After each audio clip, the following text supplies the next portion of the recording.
네, 안녕하세요. 청년부 박혜미라고 합니다. 네, 오늘 지난 1, 2년 동안 하나님께서 제 삶에 어떻게 역사하셨고 또 어떻게 저를 꿈꾸게 하셨고 갈망하게 하셨고 성취하게 하셨는지에 대해서 함께 나누고자 합니다. 사실 제가 이렇게 간증이나 뭔가 이런 것들을 준비할 때 대본을 이렇게 와르르 쓰는 걸 별로 선호하지 않는 편이었어요.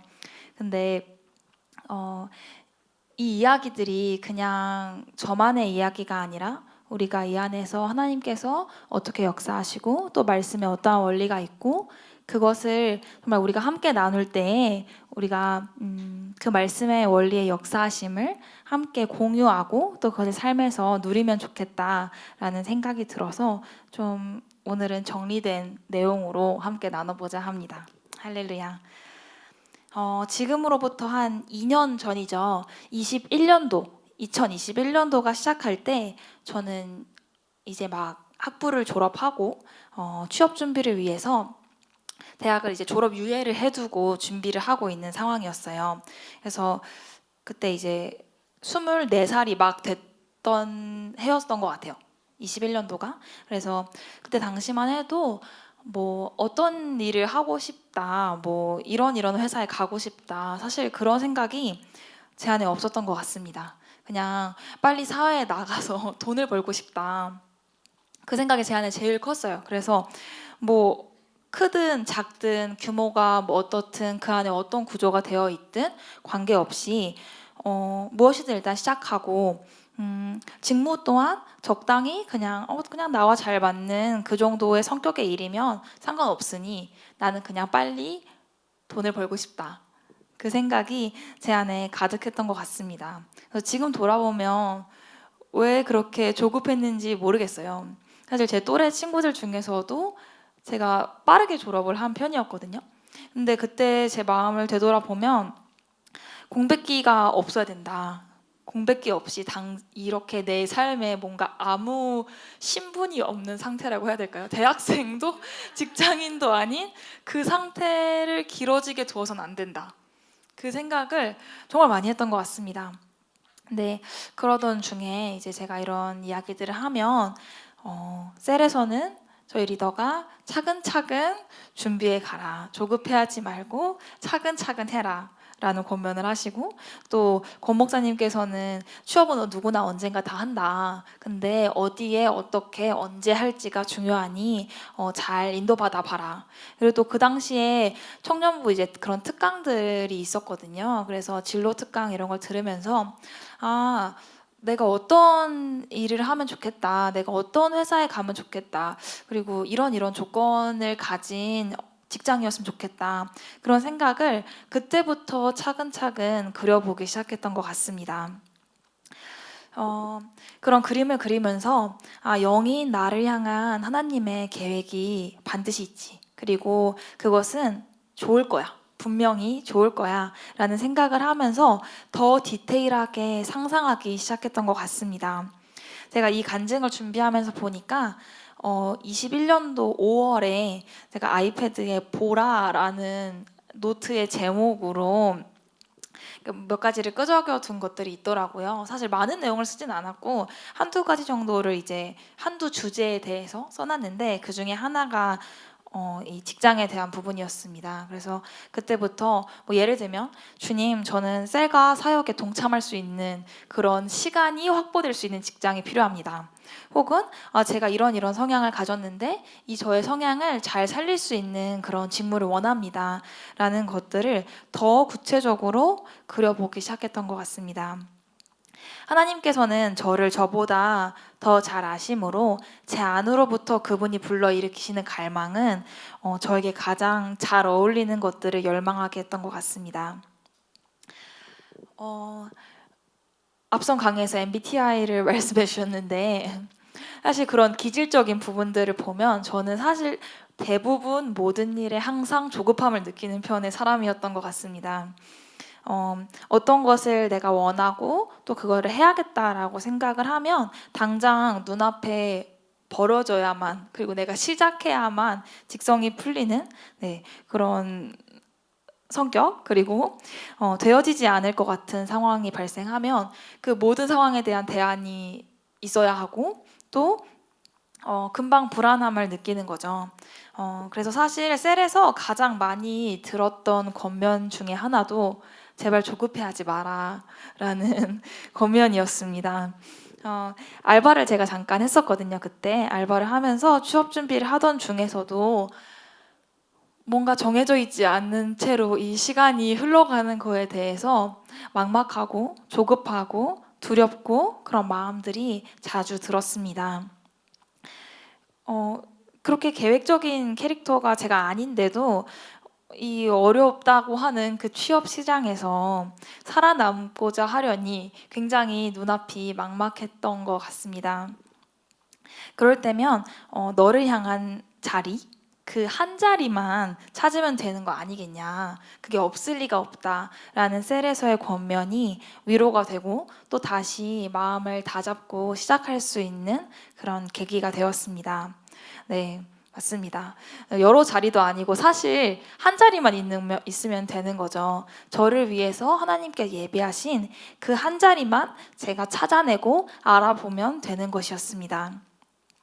그렇게 매일 새롭게 마음을 다잡으면서 취업 준비를 하고 또 공고를 찾아보고 자격증도 준비를 하고 하던 중에 굉장히 우연히 이렇게 공고가 올라온 거예요. 그래서 뭔가 이렇게 디테일한 설명도 안 써 있고 뭐 어떤 역에 있는 어떤 뭐 외국계 화장품 회사다 이렇게 공고가 올라와 있어서 거기에 이제 어시스턴트, 마케팅 어시스턴트 계약직으로 입사할 기회가 주어졌습니다. 처음에 사실 이 공고가 올라왔을 때 구매팀 공고가 올라왔길래 써볼까 하고 문자 지원만 하고 이력서를 넣지 않았던 회사였습니다. 근데 나중에 그 이제 헤드헌팅 회사에서 마케팅 팀에 그 회사에 자리가 났고 거기에 이제 맞는 사람들을 찾아보다가 이전에 제가 이제 문자를 넣어뒀던 이력을 보고 저의 이력서를 찾아서 저에게 연락을 주셨더라고요. 그래서 그렇게 면접을 보고 거기에 입사를 할 수 있는 좋은 기회가 생겼습니다. 나중에 이제 알게 된 얘기로는 원래 이제 그 자리에 확정되어 있던 분이 있었대요. 그래서 마케팅 어시스턴트를 이미 뽑았는데 그분이 한 달 만에 이제 다른 곳으로 퇴사를 하게 돼서 급하게 자리가 나서 찾다가 제가 이제 찾아진 거였죠. 네, 할렐루야. 사실 제가 정말 생각해 본 적 없는 방법의 취업이었습니다. 저는 이제 그 시즌마다 딱딱 되는 그 공채에 제가 쓰고 공채를 막 진짜 몇 천 개씩 써서 한두 개 오는 그 면접 자리에 가서 그 면접에서 간신히 막 살아남고 그렇게 해서 취업을 해야 된다. 이게 저의 생각이었는데 정말 제가 생각지도 못한 방법으로 제가 취업 준비를 하는 그 타이밍에 제가 원했던 그 직무가 갑자기 자리가 났고, 그래서 원래 지원자도 아닌 다른 팀 지원자였던 저의 문자 내역을 보고 이력을 찾아서 저한테 연락을 주실지 정말 정말 상상치도 못했던 방식이었던 것 같습니다. 할렐루야. 제가 이 과정 중에 해야 했던 유일한 것은 모든 가능성을 열어두고 그분을 제한하지 않는 것뿐이었습니다. 제한하지 않고 그분이 제 삶 가운데서 일하실 수 있도록 조급해하지 않고 차근차근 모든 창구를 열어둘 때, 모든 가능성들을 열어둘 때 하나님께서는 반드시 저만을 위한 그 한 자리를 제 앞에 가져다 주시는 분이셨습니다.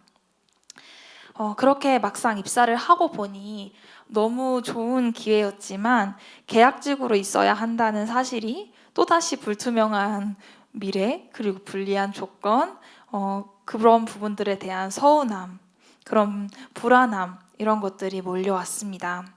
우선 일단 1년은 아무 생각도 하지 말고 최선을 다하자 라는 마음이기도 했지만 대안이 없는 상황에서 계속 그냥 한 가지 일에 꾸준히 집중하는 것이 쉽지는 않은 일이었습니다.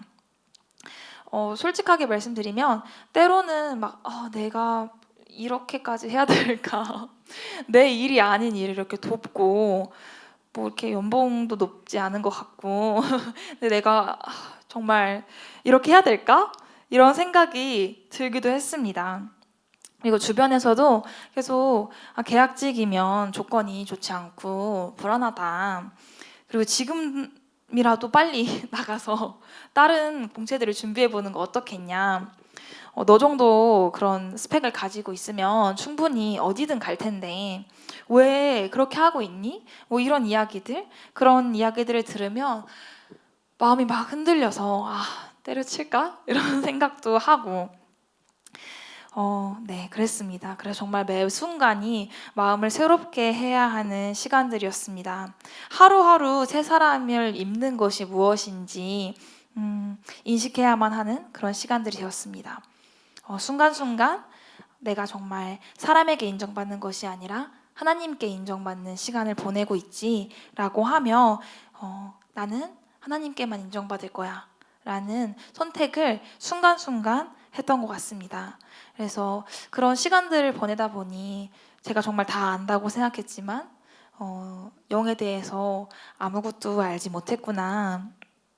정말 막상 상황을 마주하니 내가 이렇게 선택의 기로에서 왔다 갔다 하는 모습을 보니 내가 영으로 기능하는 것이 무엇인지 모르는 부분이 정말 많았구나 하는 깨달음도 있었습니다. 계약직으로의 그런 속상함, 억울함 이런 것들이 막 생겨서 셀에서 얘기를 할 때면 이제 저희 리더 언니는 주어진 기회에 감사하고 기뻐하는 태도로 임하는 것이 영적인 것이다 라고 말씀해 주셔서 그 권면을 듣고 다시 한번 앉아서 마음을 새롭게 하는 시간을 보냈습니다. 1년 정도 보내면서 회사 안에서 이제 틈틈이 팀장님에게 제가 원하는 직무를 어필을 했습니다. 근데 사실 제가 희망했던 직무는 대부분의 신입사원이 가장 원하는 직무 중 하나였고 또 회사에서 보는 핵심 포지션이었기 때문에 공채도 아닌 어시스턴트 출신인 저에게 그 자리가 오는 것은 현실적으로 어려운 일과 같아 보였습니다. 나중에 이제 뒤늦게 다른 팀원분들이 저한테 와서 얘기해 주셨던 거는 당시 팀장님이 혜미가 차라리 공채 면접을 보고 다시 입사를 해서 공채 출신으로 그 자리에 가는 게 더 빠르지 않겠냐며 다른 팀원들에게 혜미 좀 가서 설득해봐라 그런 말씀도 하셨다고 합니다. 근데 그렇게 1년을 보내던 중 제가 돕고 있던 3개 브랜드 중에서 한 브랜드에서 이제 제가 원했던 직무에 퇴사자가 생긴 겁니다. 그래서 그 퇴사하신 그 공백을 채워 이제 새로운 인원을 뽑아야 되는데 그 뽑는 동안 저한테 그 공백의 일부를 잠깐 담당해 보지 않겠냐라고 이제 제안이 왔습니다. 사실 솔직한 마음에 그럴 거면 그냥 그 자리를 나한테 주면 되지. 왜 대타로 지금 나한테 이런 거를 요구하시지? 그런 생각이 들었습니다. 이렇게 누군가의 일을 돕기만 하다가 계약 기간이 끝나버리고 아쉬움만 남고 퇴사하게 되는 건 아닐까 하는 두려운 마음도 생겼던 것 같습니다. 그렇지만 그런 생각이 들 때면 이 생각이 영적인가? 라고 돌아보며 마음을 점검하는 시간을 보내곤 했습니다. 빌립보서 4장 4절에서 8절은 이렇게 이야기하고 있습니다. 주 안에서 항상 기뻐하라. 내가 다시 말하노니 기뻐하라. 너희 관용을 모든 사람에게 알게 하라. 주께서 가까우시니라. 아무것도 염려하지 말고 다만 모든 일에 기도와 간구로 너희 구할 것을 감사함으로 하나님께 아뢰라. 그리하면 모든 지각에 뛰어난 하나님의 평강이 그리스도 예수 안에서 너희 마음과 생각을 지키시리라. 끝으로 형제들아 무엇에든지 참되며 무엇에든지 경건하며 무엇에든지 오르며 무엇에든지 정결하며 무엇에든지 사랑받을 만하며 무엇에든지 칭찬받을 만하며 무슨 덕이 있든지 기림이 있든지 이것들을 생각하라. 그렇습니다. 제가 해야 할 유일한 것들은 기뻐하고 두려워하지 않으며 모든 일에 기도와 간구로 하나님께 저의 원하는 바를 말하는 것이었습니다. 상상하고 내가 원하는 바를 말함으로 제 인생을 창조할 수 있는 책임은 오직 저에게만 있는 것이었습니다. 어느 날 저희는 BGM님이라고 부르는데 한국 기업으로 보면 상무님 정도 되시는 분인 것 같아요. 그분께서 저를 부르시더니 너가 물론 그 자리를 원한다는 것을 너무 잘 알고 있지만 그 자리는 현재 좀 어렵고 그 옆에 다른 팀의 자리가 생겼으니 그 자리로 정규직 전환해서 이제 정착하는 게 어떻겠냐라는 물음을 던지셨습니다. 지금 돕고 있는 일을 제가 거기에 갔으면 물론 좋겠지만 더 연차가 있는 일을 뽑고자 하니 그리고 뽑힐 것 같으니 현실적으로 가능한 자리로 먼저 가고 나중에 직무 변경을 하면 어떻겠냐라는 제안이었습니다. 나쁘지 않은 제안이었기 때문에 하루 이틀 정도 정말 많은 고민을 했던 것 같습니다. 당장 정규직으로 일단 되고 보는 게 제 마음이 편할 것 같더라고요. 근데 저의 마음속을 들여다보니 어느 순간 제 이런 선택, 제가 이렇게 하고자 하는 이 선택이 두려움에 의한 선택이라는 것을 알게 되었습니다. 애매하게 계약직의 시간이 지속될 것이 두려웠고 또 정규직 전환이 되지 않고 이 계약이 종료될 경우에 다시 취업 준비를 할 생각에 막막하고 염려가 되었던 것 같습니다. 그로 인해 최고의 선택지는 아니지만 뭐 나쁘지 않은 타협 아니니 한번 해볼까 하는 마음을 가졌던 것 같습니다. 그런데 이것은 두려움에서 비롯된 마음이고 그것은 믿음이 아니었습니다. 조급함에 차선을 선택하는 것은 하나님의 최고의 계획이 아니지라는 생각에 무모해 보일지 모르겠지만 에라 모르겠다라는 생각으로 그 제안을 거절했습니다. 그리고 뒤돌아서서는 이 회사에서 안 되면 나를 향한 가장 좋은 자리가 있을 테니 그곳으로 가면 되지. 어차피 나의 재정을 내가 어디에 사용하고 활용하고 있는지는 하나님께서 가장 잘 아실 텐데 사역에 사용하고 있는 이 나의 재정을 끊으신다면 하나님 입장에서 손해고 그것은 주님이 그렇게 두실 리가 없다라는 알 수 없는 자신감으로 남은 시간들을 보냈던 것 같습니다. 그렇게 다시 그 일을 계속 지속을 하고 있었던 거죠. 하던 중에 다시 저의 그 BGM님, 저의 상사의 상사분이신 그분이 저를 부르셨습니다. 그분께서 그 자리에 경력 있는 사원을 구하려고 면접도 보고 준비도 했지만 결국 너한테 맡기는 것이 가장 좋을 것 같으니 이 자리를 해보는 것이 어떻겠냐라고 제안해 주셨습니다. 인사부와 오랜 기간 동안 얘기해서 자리를 만들었으니 잘 한번 해봐라. 랜딩을 한번 해보는 게 어떻겠냐라고 하셔서 그 질문에 기쁘게 좋다고 답변을 드렸습니다. 할렐루야. 이제 와서 다시 생각해 보니 아무 경험 없던 어시스턴트가 그 자리에 처음부터 갔으면 이미 울면서 퇴사했을지도 모르겠다는 생각이 듭니다. 그리고 조금이라도 더 늦었다면 사실 저의 그 상사의 상사분이 지금은 다른 팀으로 옮겨가셔서 저의 그 자리를 만들어주지 못하셨을 수도 있을 것 같다는 생각이 듭니다. 역시 주님께서는 가장 좋은 타이밍에 가장 좋은 것을 주시는 분이십니다. 저만 제한하지 않는다면요. 놀랍게도 21년도 5월에 제가 아이패드에 써놨던 그 모든 조건이 충족되는 직장에서 저는 지금 일하고 있습니다. 직장에 대한 그림이 아무것도 없던 저에게 주님은 꿈을 꾸게 하셨고 갈망한 것들을 믿음으로 바라보고 될 때까지 끈질기게 열망함으로 성취하게 하셨습니다. 두려움은 두려워하지 말아야지 라고 생각한다고 해서 사라지는 것이 아니었습니다. 두려움, 염려, 조급함은 나를 향한 하나님의 계획을 상상하고 그리고 기뻐하며 감사할 때 사라지는 것이었습니다. 지금은 더 나아가 10년 뒤, 20년 뒤에 저의 커리어를 바라보며 기대하는 마음을 품고 있습니다. 오늘은 비단 진로 분야에 대해 나눴지만 저의 삶의 정말 여러 분야에 대해서 또 여러분 삶의 여러 분야에 대해서 더 풍성하게 하나님께서 꿈꾸고 갈망하시고 그 자리까지 이끌어 가실 것을 기대합니다. 할렐루야, 감사합니다.